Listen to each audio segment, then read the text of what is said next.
Good morning साथियों। मैं फैज सिद्दीकी राजकीय हाई स्कूल ड्योढ़ा से असिस्टेंट टीचर इंग्लिश आप सभी का बहुत बहुत स्वागत करता हूं। जैसा कि सभी साथियों को मालूम है कि अब हमारी न्यू एजुकेशन पॉलिसी जो है वो इफेक्टिव हो चुकी है और इसके बारे में हम सभी शिक्षकों को पूरी जानकारी होना बहुत ज़रूरी है। आज भी कई ऐसे बिंदु हैं जिन पर हम चर्चा नहीं कर पाते, जिनके बारे में समझ नहीं पाते। तो चलिए आज उन्हीं छोटे छोटे और महत्वपूर्ण बिंदुओं को लेकर आया हूं आप सभी के सामने। उम्मीद है कि आप सभी लोगों को अब एनईपी जो 2020 है, न्यू एजुकेशन पॉलिसी जो है, नई शिक्षा नीति 2020 जो है, वो ईजिली जो है उसके मुख्य बिंदु समझ में आ जाएंगे। तो चलिए जानते हैं अपनी न्यू एजुकेशन पॉलिसी के बारे में, राष्ट्रीय शिक्षा नीति 2020 के बारे में सब कुछ जाने, सब कुछ नहीं लेकिन ऐसी चीजें जरूर जानेंगे जो महत्वपूर्ण है। तो चलिए शुरू करते हैं अपना आज का दिन। सबसे पहले हम लोग बात करेंगे कि आखिर न्यू एजुकेशन पॉलिसी है क्या। What is new education policy. तो देखिए साथियों, जब हम न्यू एजुकेशन पॉलिसी की बात करते हैं तो हम जानते हैं कि the national policy on education is a policy formulated by the government of India to promote and regulate education in India। जो हमारी एजुकेशन है, भारतीय शिक्षा है, ठीक है, उसको रेगुलेट करने के लिए और उसको प्रमोट करने के लिए, उसके उत्थान के लिए क्या होता है, जो राष्ट्रीय पॉलिसी यानी कि राष्ट्रीय नीति है शिक्षा पर, उसको जो है प्रभावी किया जाता है, उसको लागू किया जाता है। तो जब भी हम राष्ट्रीय शिक्षा नीति की बात करते हैं तो उसका मेन काम ये होता है, वो इसलिए लगाई जाती है ताकि जो भारतीय शिक्षा प्रणाली, जो भारतीय शिक्षा है, उसका उत्थान हो सके और उसमें विभिन्न नियमों को लागू किया जा सके। आगे देख लेते हैं। The policy covers elementary education to higher education. ये जो पॉलिसी होती है, जो एजुकेशन पॉलिसी होती है, ये क्या कवर करती है, ये प्रारंभिक शिक्षा से लेकर जो हायर एजुकेशन है वो तक कवर करती है in both rural and urban India. Rural मतलब है ग्रामीण, ग्रामीण और शहरी भारत में, यानी ग्रामीण और शहरी दोनों ही क्षेत्रों में, भारत के दोनों ही क्षेत्रों में इसका काम होता है कि हायर और जो प्राइमरी एजुकेशन है उसको कवर करना, उसके बारे में रूल्स को लागू किया जाना और उसका शिक्षा का उत्थान किया जाना। ठीक है, चलिए आगे बढ़ते हैं और देख लेते हैं। हिंदी में जानते हैं कि आखिर जो हमारी न्यू एजुकेशन पॉलिसी है उसमें कौन कौन से मुख्य जो है बिंदु होते हैं। देखिए, अगर हम एजुकेशन पॉलिसी की बात करें तो इसकी जरूरत कैसे और कब, कहां, क्यों पड़ी। तो देखें, जो भारतीय संविधान है, भारतीय संविधान के चौथे भाग में उल्लेखित जो नीति निदेशक तत्व हैं, ठीक है, उसमें कहा गया है कि प्राथमिक स्तर तक के सभी बच्चों को जो अनिवार्य और निःशुल्क शिक्षा है उसकी व्यवस्था की जानी है। जो चौथा हमारा भाग है संविधान में, उसमें नीति निर्देशक तत्व जो है उल्लेखित है और उसमें बताया गया है कि सभी बच्चों के लिए क्या है, अनिवार्य, ये चीज बहुत ध्यान रखिएगा, अनिवार्य और निःशुल्क शिक्षा, ठीक है, इसकी व्यवस्था की जाने की बात की गई है। तो जो राष्ट्रीय शिक्षा नीति है उसका जो एक विचार था वो कहां से निकला है। देखिए, जो डॉक्टर राधाकृष्णन थे, डॉक्टर सर्वपल्ली राधाकृष्णन की अध्यक्षता में क्या हुआ कि विश्वविद्यालय शिक्षा जो थी, विश्वविद्यालय शिक्षा आयोग के गठन के साथ ही भारत में शिक्षा प्रणाली को व्यवस्थित करने के का काम शुरू हो गया था। यानी कि जो भारतीय शिक्षा है उसको व्यवस्थित करने के लिए अब एक ऐसी प्रणाली की आवश्यकता थी जो कि भारत में शिक्षा के उत्थान के लिए अपने कार्य कर सके। तो वहीं से राष्ट्रीय शिक्षा नीति का जन्म होता है, वहीं से राष्ट्रीय शिक्षा नीति की शुरुआत होती है। अब हम जानेंगे कि आखिर राष्ट्रीय शिक्षा नीति जो 2020 है, जो न्यू एजुकेशन पॉलिसी है, वो आखिर है क्या। ठीक है, उसको भी देख लेते हैं, लेकिन हाँ चलिए देखते हैं। देखिए, यहाँ पर आप लोग देख रहे होंगे, आपके सामने लिखा हुआ है, पढ़ भी सकते हैं, लेकिन थोड़ा सा समझते चलेंगे तो वो ज्यादा बेटर रहेगा। देखिए, 1952 में लक्ष्मण स्वामी जो मुदलियर की अध्यक्षता में गठित जो एक आयोग था, शिक्षा आयोग, जिसे मुदलियर आयोग भी कहते हैं। फिर 1964 में दौलत सिंह कोठारी की अध्यक्षता में एक और शिक्षा आयोग गठित हुआ, जिसको हम लोग जो है कोठारी आयोग के नाम से जानते हैं। तो उनकी अनुशंसाओं के आधार पर 1968 में 1968 में शिक्षा नीति पर एक प्रस्ताव प्रकाशित किया गया, जिसमें क्या कहा गया कि राष्ट्रीय विकास के प्रति वचनबद्ध, चरित्रवान तथा कार्यकुशल युवक युवतियों को तैयार करने के लिए लक्ष्य रखा जाएगा। यानी कि इसका लक्ष्य क्या था? इसका लक्ष्य था कि हमारे जो भविष्य का भारत है उसमें देश के विकास के लिए ऐसे युवक और युवतियों को तैयार किया जाए जो हमारे देश के लिए, उसके उत्थान में वचनबद्ध हो, चरित्रवान हो और कार्यकुशल भी हो।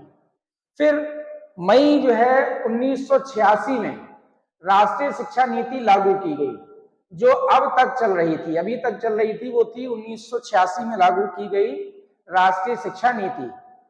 राष्ट्रीय शिक्षा नीति कितनी लागू की गई, अब तक कितनी राष्ट्रीय शिक्षा नीति आ चुकी हैं, किसने लागू की हैं, इसके बारे में अभी हम लोग आगे भी डिस्कस करेंगे। चलिए देख लेते हैं। तो इस बीच जो राष्ट्रीय शिक्षा नीति की समीक्षा के लिए 1990 में आचार्य राम मूर्ति जी जो थे, उनकी अध्यक्षता में एक समीक्षा समिति, और 1993 में प्रोफेसर यशपाल समिति का गठन किया गया। और इसके साथ ही जो शिक्षा के सुधार के लिए आगे कार्य किए जा सकते थे, वो इनके द्वारा उसका प्रस्ताव दिया गया। तो अब अभी जो हम देख रहे हैं कि 2020 में जो नई शिक्षा नीति लागू की गई है, ये क्या है? तो ये भारत की ऐसी शिक्षा नीति है जिसे भारत सरकार द्वारा कब लागू किया गया है? इसको लागू किया गया है 29 जुलाई 2020 को। ध्यान रखिएगा, ये डेट बहुत इंपॉर्टेंट है। 29 जुलाई 2020 को इसे घोषित किया गया और 1986 में जारी की गई जो नई शिक्षा नीति थी, ये वाली, ठीक है। इसमें होने वाला ये पहला परिवर्तन है, यानी कि इस नीति के बाद में जो नीति लागू हुई है वो कौन सी है? 2020 है। तब से कोई दूसरी राष्ट्रीय शिक्षा नीति नहीं आई। और एक इंपॉर्टेंट चीज है कि हमारे एक अंतरिक्ष वैज्ञानिक हैं के कस्तूरी रंगन, नाम इनका बहुत इंपॉर्टेंट है, याद रखना जरूरी है हम सभी के लिए। तो के कस्तूरी रंगन जी जो थे, उनकी अध्यक्षता में एक समिति बनी थी। उसी की रिपोर्ट पर जो नीति, यानी कि जो 2020 वाली जो हमारी राष्ट्रीय शिक्षा नीति है, नई शिक्षा नीति है, उसको लागू किया गया है। तो डॉक्टर के कस्तूरी रंगन की अध्यक्षता में जो समिति थी, उसकी अनुशंसा पर या उसके द्वारा जो सुझाव दिए गए, उसी की रिपोर्ट पर आधारित ये हमारी नई शिक्षा नीति है। इस नई शिक्षा नीति में मुख्य बातें क्या हैं, उनको भी समझना जरूरी है, और उनको पहले हम देखते हैं, समझते हैं। देखिए, सबसे पहली चीज, प्राथमिक शिक्षा से संबंधित इसमें क्या प्रावधान किए गए हैं। सबसे पहले हम जानेंगे प्राथमिक शिक्षा के बारे में, अपनी जो माध्यमिक है उसके बारे में जानेंगे। सबसे पहली चीज इसमें यह है कि 3 से 8 वर्ष की आयु के जो बच्चे हैं, उनके पाठ्यक्रम को 2 समूहों में विभाजित कर दिया गया है। कितने समूहों में? 2 भागों में बांट दिया गया है। पहले जो है 3 से 6 वर्ष की आयु के बच्चों के लिए एक पार्ट कर दिया गया है, जिसमें बच्चे क्या करेंगे, जिसमें बच्चे आंगनबाड़ी, बाल वाटिका या नर्सरी जो स्कूल होते हैं, वहां पर जो है उनकी देखभाल के साथ साथ जो उन्हें प्रारंभिक शिक्षा है वो दी जाएगी, ठीक है। इसके बाद में 6 से 8 वर्ष ये दूसरा भाग कर दिया, यानी कि पहला भाग, इसे 2 भागों में बांटा है प्राथमिक शिक्षा को। पहला भाग किया है 3 से 6 वर्ष और फिर कराया 6 से 8 वर्ष तक के बच्चों के लिए कक्षा 1 और 2 में शिक्षा प्रदान की जाएगी। यानी कि पहला पार्ट क्या है?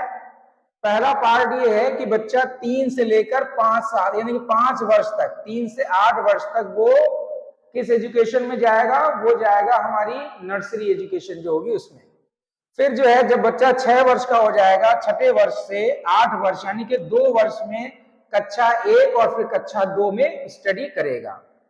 प्रारंभिक शिक्षा को बहुस्तरीय खेल और गतिविधि आधारित बनाने को प्राथमिकता दी जाएगी। सबसे इंपॉर्टेंट चीज ये है कि जो हमारी प्राइमरी एजुकेशन है उसमें क्या मेन चीज रखी गई कि बच्चों को खेल के आधार पर या खेल आधारित और गतिविधि आधारित जो है बनाने पर प्राथमिकता दी जाएगी। आप देख रहे हैं हमारे प्राइमरी स्कूल्स में बहुत ज्यादा जो भी बच्चों को एजुकेशन दी जा रही है उसमें कई सारे ऐसे ऐप्स आए हैं, कई गतिविधियों के संदर्शिकाएं आई हैं, बुक्स दी गई हैं, उनके आधार पर हमारे टीचर्स जो है बच्चों को एजुकेशन दे रहे हैं। ठीक है, चलिए आगे देख लेते हैं। जो न्यू एजुकेशन पॉलिसी है उसे MHRD द्वारा बुनियादी साक्षरता और संख्यात्मक ज्ञान पर एक राष्ट्रीय मिशन की स्थापना की मांग की गई थी। अब देखिए ये जो है निपुण भारत का नाम आप सभी ने सुना होगा। तो न्यू एजुकेशन पॉलिसी में जो मानव संसाधन विकास मंत्रालय था उसने बुनियादी साक्षरता और संख्यात्मक ज्ञान पर एक राष्ट्रीय मिशन जो है चलाया जाए या उसकी स्थापना की जाए, उसकी मांग की गई थी। तो उसी मांग के आधार पर आज भारत में निपुण भारत मिशन जो है सभी स्कूलों में चल रहा है, उसके रूप में संचालित है। तो निपुण भारत, अगर कोई आपसे पूछ दे कि निपुण भारत जो मिशन है वो क्या है, तो आप ध्यान रखिएगा कि न्यू एजुकेशन पॉलिसी में मानव संसाधन विकास मंत्रालय ने एक ऐसे राष्ट्रीय मिशन की स्थापना पर बल देने के लिए कहा था जो बुनियादी साक्षरता और संख्यात्मक ज्ञान पर आधारित हो। तो उसी के बेस पर हमारा ये निपुण भारत मिशन शुरू किया गया। राज्य सरकारों द्वारा वर्ष 2025 तक प्राथमिक विद्यालयों में 2025 तक प्राथमिक विद्यालय जो है उसमें विद्यालय कक्षा 3 तक के सभी बच्चों में बुनियादी साक्षरता और संख्यात्मक ज्ञान प्राप्त करने हेतु इस मिशन के क्रियान्वयन की योजना तैयार की जाएगी। आप देख रहे हैं जिन लोगों ने ट्रेनिंग की होगी, अभी हम लोगों का जो माध्यमिक के जितने भी टीचर्स थे, इलेक्शन जो भी हुए हैं, तो इलेक्शन जो नगर पालिका के हुए थे तो उसमें आप सभी ने देखा होगा कि डीएम सर बार बार आ रहे थे, पूछ रहे थे कि इसमें प्राइमरी के टीचर्स कितने हैं, आपके यहाँ कितने बच्चे निपुण हो गए हैं। तो इस तरह के क्वेश्चंस किए गए थे वहां पर। क्यों? वो एक बहुत बड़ा मिशन है भारत सरकार का और उसके लिए बहुत सारे प्रयास किए जा रहे हैं। ठीक है, तो निपुण भारत मिशन जो है ये राज्य सरकार की प्रायोरिटी में भी है। चलिए आगे जान लेते हैं पाठ्यक्रम क्या होगा और इसका मूल्यांकन की क्या गतिविधि है। पाठ्यक्रम क्या है और इसका मूल्यांकन कैसे होना है। देखिए, इस नीति में प्रस्तावित सुधारों के अनुसार कला और विज्ञान, व्यावसायिक तथा शैक्षणिक विषयों एवं पाठ्यक्रम व पाठ्येतर गतिविधियों के बीच बहुत अधिक अंतर नहीं होगा। ध्यान रखिएगा, पाठ्येतर गतिविधियों के बीच और विषयों एवं पाठ्यक्रम व पाठ्येतर गतिविधियों के बीच बहुत अंतर नहीं होगा। जो भी हमारे सब्जेक्ट चल रहे हैं उनमें जो हमारा सिलेबस प्रेस्क्राइब्ड है और जो हमारी को करिकुलर एक्टिविटीज हैं, लगभग जो है उसमें इस तरह का सिलेबस हमारा मेंटेन किया गया है कि जिससे कि ये तीनों ही चीजें हमें प्राप्त हो जाए। कक्षा 6 से ही शैक्षणिक पाठ्यक्रम में व्यावसायिक शिक्षा को शामिल कर दिया जाएगा और इसमें इंटर्नशिप की भी व्यवस्था दी जाएगी। राष्ट्रीय शैक्षिक अनुसंधान और प्रशिक्षण परिषद यानी कि NCERT जो है उसके द्वारा स्कूली शिक्षा के लिए राष्ट्रीय पाठ्यक्रम की रूपरेखा तैयार की जाएगी। छात्रों के समग्र विकास के लक्ष्य को ध्यान में रखते हुए कक्षा 10 और कक्षा 12 की परीक्षाओं में बदलाव किए जाएंगे। तो आप देख ही रहे हैं कितने बदलाव हो गए हैं। इसमें भविष्य में सेमेस्टर या बहुविकल्पीय प्रश्न जैसे सुधारों को शामिल किया जा सकता है। आप सभी ने सुना भी होगा कि अब हमारी जो एजुकेशन है 12th और 10 से लेकर 9 से लेकर 12 तक चांसेस बहुत हैं कि सेमेस्टर प्रणाली अपनाई जाए, ऐसा है। और देखिए अब हायर एजुकेशन जो है, जो ग्रेजुएशन है, अब ज्यादातर क्या हो गया है, सेमेस्टर बेस्ड एग्जाम हो गए हैं। ठीक है, तो चांसेस हैं। बहुविकल्पीय प्रश्न तो पहले ही चल रहे हैं। आप सभी लोग जानते हैं कि हाई स्कूल में 20 मार्क्स के हो गए हैं, इंटर और फर्स्ट ईयर में भी 9-10 में तो 20 मार्क्स के हैं ही। MCQs OMR आती है, उस पर करना होते हैं। लेकिन अब चांसेस ये हैं कि हमारे ये जो बहुविकल्पीय प्रश्न है ये और भी ज्यादा बढ़ाए जा सकते हैं 12th में और 11th में। 11th और 12th में हालांकि ये चल रहे हैं, कितने नंबर के चल रहे हैं, 10 मार्क्स के आते हैं ग्रामर वाले पोर्शन में। तो ये सुधार होंगे। अब मूल्यांकन क्या होगा? देखिए, मूल्यांकन छात्रों की प्रगति के मूल्यांकन के लिए मानक निर्धारक निकाय के रूप में, ये ध्यान रखिएगा, परख नामक एक नए राष्ट्रीय आकलन केंद्र की स्थापना की जाएगी। जितने हमारे SRG गण हैं वो अच्छी तरह से इसके बारे में जानते हैं।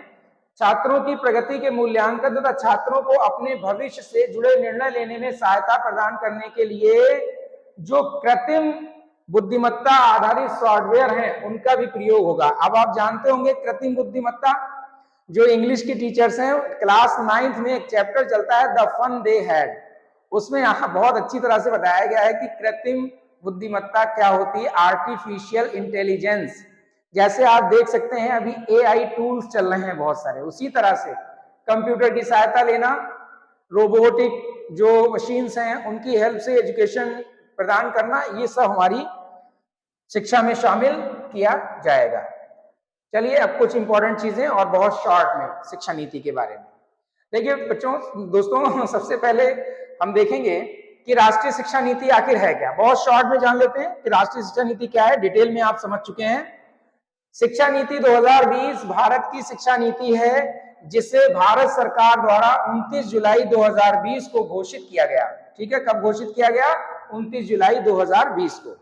सन 1986 में जारी हुई नई शिक्षा नीति के बाद भारत की शिक्षा नीति में यह पहला नया परिवर्तन है। ओके, नेक्स्ट में देख लेते हैं, नेक्स्ट स्लाइड में। और नेक्स्ट स्लाइड में जानेंगे, ये नीति हमारे अंतरिक्ष वैज्ञानिक के कस्तूरी रंगन जी हैं, उनकी अध्यक्षता में एक समिति का गठन हुआ था, उसी की रिपोर्ट पर आधारित है। इसके अलावा ये जो हमारी राष्ट्रीय शिक्षा नीति 2020 है, ये शिक्षा नीति न्यू एजुकेशन पॉलिसी 2020 के अंतर्गत जो हमारा MHRD है, यानी कि मानव संसाधन विकास मंत्रालय जो है, मानव संसाधन प्रबंधन मंत्रालय जो है, उसका नाम परिवर्तित कर दिया गया है। ये बहुत इंपॉर्टेंट चीज है, हम सभी को पता होना चाहिए, कोई भी हमसे पूछ सकता है, क्योंकि हम टीचर्स हैं, हम लोगों को इस चीज जानकारी होना ज्यादा इंपॉर्टेंट होती है। तो इसका नाम परिवर्तित कर दिया गया है और अब कर दिया गया है शिक्षा मंत्रालय, यानी कि एजुकेशन मिनिस्ट्री। ठीक है, एजुकेशन मिनिस्ट्री इसको नाम दे दिया गया है। राष्ट्रीय शिक्षा नीति 2020 में एक और पॉइंट है, राष्ट्रीय शिक्षा नीति 2020 वर्ष 1968 और 1986 के बाद इंडिपेंडेंट इंडिया की तीसरी शिक्षा नीति है। ये हमारी कौन सी शिक्षा नीति है? तीसरी शिक्षा नीति है, इसका आप सभी लोग ध्यान रखेंगे। 1968 में पहली थी, 1986 में दूसरी आई, और तीसरी शिक्षा नीति कब हुई? तीसरी शिक्षा नीति हुई हमारी 2020 में, जो उसे हम न्यू एजुकेशन पॉलिसी के नाम से जानते हैं। एक बात और आपको बता दें, 1986 जो है 1992 में, इस नीति में 1986 वाली नीति में 1992 में एक परिवर्तन किया गया था, छोटा सा परिवर्तन हुआ था, और उसके बारे में डिटेल में अभी हम लोग नहीं जानेंगे क्योंकि काफी लेंदी हो जाएगा। तो ध्यान रखिएगा कि 1992 में एक परिवर्तन इसमें किया गया था थोड़ा सा। नेक्स्ट आ जाते हैं, नेक्स्ट पॉइंट, NEP 2020 के तहत केंद्र व राज्य सरकार के सहयोग से, सबसे इंपॉर्टेंट पॉइंट है, अब समझ लीजिए कितनी ज्यादा इंपॉर्टेंस रखती है न्यू एजुकेशन पॉलिसी हमारी गवर्नमेंट के लिए। उनका क्या विजन है कि केंद्र और राज्य सरकार के सहयोग से शिक्षा क्षेत्र पर देश की GDP के 6% हिस्से के बराबर निवेश, यानी कि इक्वल शेयर इन्वेस्टमेंट का लक्ष्य रखा गया है। GDP का 6%, अब किस पे? यानी कि एजुकेशन के लिए जो है क्या करा गया, उस पर निवेश किया जाएगा, ये लक्ष्य है। आगे देख लेते हैं, भारतीय उच्च शिक्षा जो आयोग है उसमें क्या है, चिकित्सा और कानूनी शिक्षा को छोड़कर पूरे उच्च शिक्षा के लिए एकल निकाय के रूप में भारत उच्च शिक्षा आयोग का गठन किया जाएगा। किसका गठन? आप जान रहे हैं, आप सभी जो है भारत उच्च शिक्षा आयोग का गठन हो रहा है। उसके तहत इसके कार्यों के प्रभावी और पारदर्शिता पूर्ण निष्पादन के लिए 4 संस्थानों और निकायों का निर्धारण किया गया है। उच्च शिक्षा के लिए 4 जो है विभाग बनाए गए हैं। विनियमन के लिए राष्ट्रीय उच्चतर शिक्षा नियामकीय परिषद और मानक निर्धारण के लिए सामान्य शिक्षा परिषद, वित्त पोषण के लिए उच्चतर शिक्षा अनुदान परिषद और प्रत्यायन के लिए राष्ट्रीय प्रत्यायन परिषद का निर्माण किया गया है। देश में IIT और IIM के समकक्ष जो वैश्विक मानकों के बहुविषयक शिक्षा और अनुसंधान विश्वविद्यालय की स्थापना की जाएगी। ओके, चलिए आगे बढ़ लेते हैं, देख लेते हैं राष्ट्रीय शिक्षा नीति, ये हम लोग जान चुके हैं। अभी प्रमुख बातें, ये भी सबसे इंपॉर्टेंट चीज है, नई राष्ट्रीय शिक्षा नीति 2020 के तहत, यानी कि जो हमारी न्यू एजुकेशन पॉलिसी उसके तहत वर्ष 2030 तक, यानी कि ये एजुकेशन की आप समझ लीजिए विजन क्या है, 2020 से 2030 तक क्या होना है, सकल नामांकन अनुपात, this is the most important notice कह सकते हैं हम सभी के लिए है कि ग्रॉस इनरोलमेंट रेशियो जो है यानी कि GER जो है, सकल नामांकन अनुपात जो है वो 100% लाने का लक्ष्य रखा गया है। सभी विद्यालयों में संख्या बहुत कम है, नामांकन बहुत कम है, तो ज्यादा से ज्यादा बच्चे जो है कैसे विद्यालयों से जुड़े, 100% बच्चों को जोड़ने का लक्ष्य इस 2030 तक रखा गया है। 3 से 8 वर्ष की आयु के बच्चों के लिए शैक्षिक पाठ्यक्रम 2 समूहों में विभाजित किया गया है। NEP 2020 में कक्षा 5 तक की शिक्षा में मातृभाषा यानी कि मदर टंग या फिर स्थानीय या क्षेत्रीय भाषा को अध्यापन के माध्यम के रूप में अपनाने पर बल दिया गया है। कहा गया है कि हिंदी के साथ साथ हम जो है एक कोई क्षेत्रीय भाषा को भी रखेंगे। नई शिक्षा में वर्तमान में हमारी शिक्षा क्या चल रही थी, आप सभी जानते हैं 10+2 चल रही थी ना, तो 10+2 के शैक्षिक मॉडल के स्थान पर अब शैक्षिक पाठ्यक्रम को, ये ध्यान रखिएगा, 53-34 याद कर लीजिए, आप लोग एक सूत्र याद कर लीजिए, 53-34 यानी 5-3-3-4 शिक्षा प्रणाली के आधार पर विभाजित करने की बात कही गई है। इस तरह से डिवीजन होगा हम लोगों का। आगे देख लेते हैं, ये भी हम जान चुके हैं। राष्ट्रीय शिक्षा नीति 2023 के अंतर्गत पूर्व 10+2 शिक्षा पैटर्न को नए 5+3+3+4 पैटर्न से बदल दिया जाएगा। यहां पे आप सही कर लें, 2020 कर लें, ठीक है। जो हमारी राष्ट्रीय शिक्षा नीति 2020 है उसके अंतर्गत जो पूर्व के 10+2 शिक्षा का पैटर्न था, अब उसका पैटर्न नया हो गया है। क्या हो गया है? 5+3+3+4। क्या है ये? अभी इसके बारे में हम एक डायग्राम के माध्यम से आपको समझाएंगे। तो पहले इसको देख लेते हैं। इस पैटर्न से बदल दिया जाएगा, यानी कि बदल दिया गया है। जो अंडर ग्रेजुएट कोर्स है वो 4 साल चलेंगे और शिक्षक के पद के लिए आवेदकों को 4 साल का एकीकृत बीएड कोर्स पूरा करना होगा। ठीक है, अब बीए के साथ में आप बीएड कर सकते हैं, बीएससी के साथ आप बीएड कर सकते हैं। तो एक तो बात ये हो गई।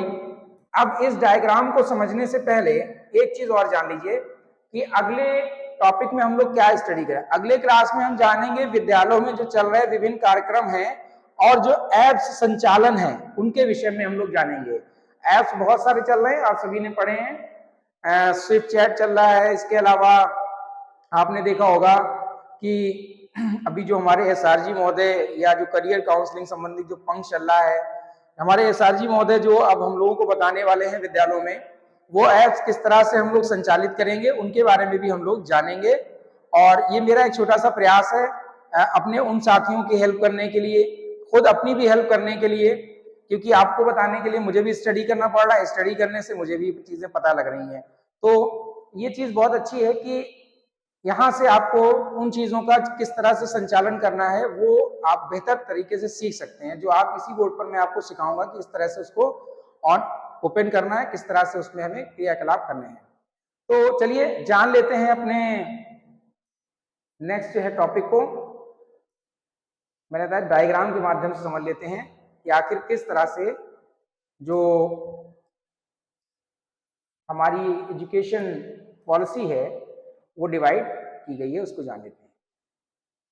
आप देख रहे हैं यहाँ पर एक डायग्राम बना हुआ है, उसमें आप देख सकते हैं कि किस तरह से चेंजेस किए गए हैं इस बार, और उन चेंजेस को देखते हैं। देखिए प्रीवियस एकेडमिक स्ट्रक्चर क्या था, पहले क्या चलता था। पहले जो है क्लास 2 तक, यानी कि सबसे पहले 10 तक बच्चा 6 से लेकर 12 तक जो है 6 से 12 की उम्र में इसको पूरा कर लेता था। ठीक है, उसके बाद जो है जो +2 जाता था, यानी कि कक्षा 11 और 12 थे, उसमें वो 16 से 18 वर्ष के बच्चे को एजुकेशन दी जाती थी। लेकिन जो हमारा नया पैटर्न है वो ये है। इस नए पैटर्न को आप समझ लें।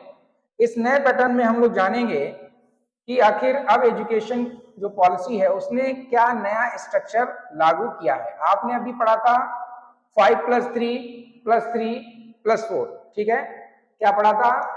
5+3+3+4, यानी कि ये जो है हमारा न्यू स्ट्रक्चर हो गया है एजुकेशन का। तो अब इसमें हम जानेंगे कि आखिर स्ट्रक्चर है क्या। तो ये हमारा है 5+3+3+4। देखिए, सबसे पहली चीज जो हमारी प्राइमरी एजुकेशन है, ठीक है, प्राइमरी एजुकेशन को हमारी डिवाइड किया गया है 2 पार्ट्स में। कितने पार्ट्स में? 2 पार्ट्स में, जो हमने अभी जाना था अपने पहले वीडियो में जो पढ़ा रहे थे, बता रहे थे आपको। तो ये 2 इयर्स है। सबसे पहला क्या है, बच्चा 3 से लेकर 6 तक, सॉरी 3 से लेकर 6 वर्ष तक, 3 से लेकर 6 वर्ष तक, ये 3 से 6 वर्ष तक क्या करेगा, वो आंगनवाड़ी, प्री स्कूल या बाल वाटिका में, जिसे नर्सरी स्कूल कहते हैं, उसमें वो स्टडी करेगा। हम जानते हैं इंग्लिश मीडियम जो बच्चे पढ़ रहे हैं, ये फाउंडेशन क्लास होगी बच्चे के लिए, और ये प्रारंभिक कक्षा होगी, और ये जो माध्यमिक होगी वो। तो 3 से 6 वर्ष में वो क्या करेगा, हम कह सकते हैं पीजी में जाएगा, प्ले ग्रुप में पढ़ेगा, फिर उसके बाद में वो जो है LKG करेगा, और उसके बाद में वो UKG को स्टडी करेगा, ठीक है ना। ये 3 वर्ष उसके हो जाएंगे। इसके बाद वो अगले जो 2 वर्ष होंगे, UKG के बाद वो 1 और 2 में पढ़ेगा, अगले 2 वर्ष ही होंगे यहाँ पर। और ये कब से कब तक पढ़ेगा, 6 से लेकर उसकी उम्र रहेगी 8 वर्ष तक, ठीक है। 7 और 8 में वो 1 और 2 में पहुंचेगा। फिर बच्चा जो है अगले 3 साल जो है वो स्टडी करेगा प्रारंभिक शिक्षा को, जिसमें 3 क्लास 3rd से लेकर 5th तक वो 8 से 11 वर्ष के बच्चों को इसमें शिक्षा दी जाएगी 3 साल तक।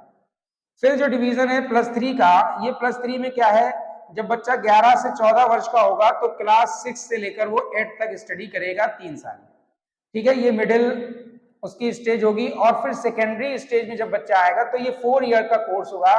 देखिए 5 + 3 + 3 + 4, और यहाँ 4 इयर्स का जो होगा, इसमें बच्चा एज 14 to 18 रहेगा, और कक्षा 9 से लेकर 12 तक, 9, 10, 11, 12, 4 वर्ष के इस कोर्स को पूरा करेगा, ठीक है।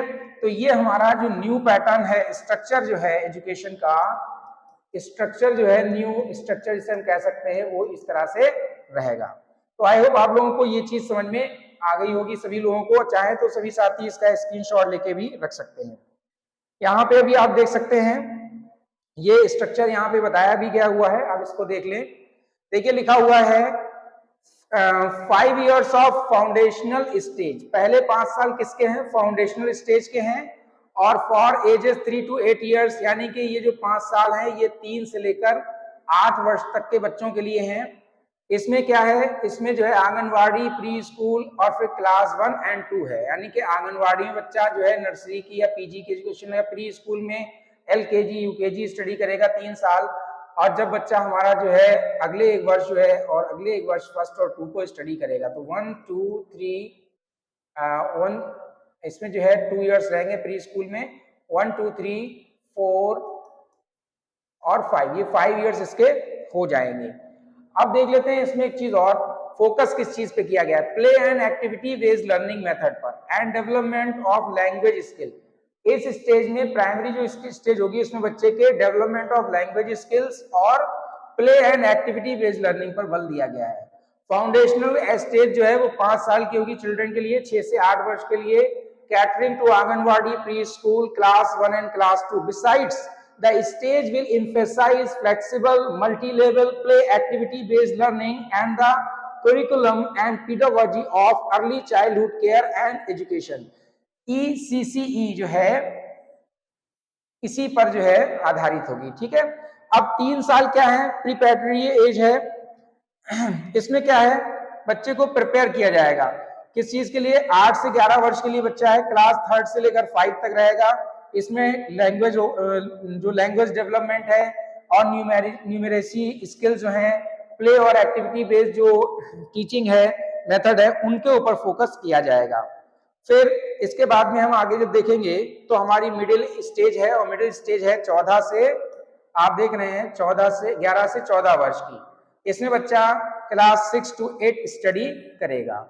और फिर 4 इयर्स जो है सेकेंडरी स्टेज है, इसमें बच्चा 9th, 10th, 11th और 12th को स्टडी करेगा। इसमें जो है बच्चे 14 से 18 वर्ष तक के शामिल होंगे। तो आई होप आप लोगों को ये बहुत ही अच्छी तरह से समझ में आ गई होगी। तो जितने भी हमारे साथी हैं वो इन चीजों को जरूर जानें।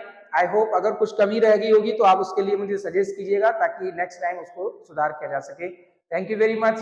वन मोर थिंग, ये जो वीडियो मैंने बनाया है, ये सिर्फ जो है प्रेरित, अगर मैं किसी से प्रेरित हूँ सबसे ज्यादा, इसके लिए मैं थैंक यू कहना चाहूंगा आदरणीय शिव मोहन सर जी का, जिन्होंने मुझे NEP पर एक वीडियो बनाने के लिए प्रेरित किया। इसके अलावा thanks to our dear sir, जो हमारे नए dear sir doctor Puran Singh ji आए हुए हैं, उनका भी बहुत बहुत शुक्रिया, बिकॉज आप ही लोग हैं जिनसे ये मोटिवेशन मिला है कि अपने साथियों के लिए कुछ हेल्प के लिए, अपनी हेल्प के लिए इस तरह के वीडियोस को हम ग्रुप के माध्यम से आप सभी को दे सकें। Thank you very much. मिलते हैं अपने नेक्स्ट वीडियो में, जिसमें हम लोग स्टडी करेंगे कि कौन कौन से हमारे ऐप्स जो हैं वो संचालित किए जा रहे हैं स्कूल्स में, कौन कौन से क्लब्स हैं जिनका गठन किया जा रहा है और कैसे उनका गठन किया जाएगा। Thank you very much. Thanks a lot.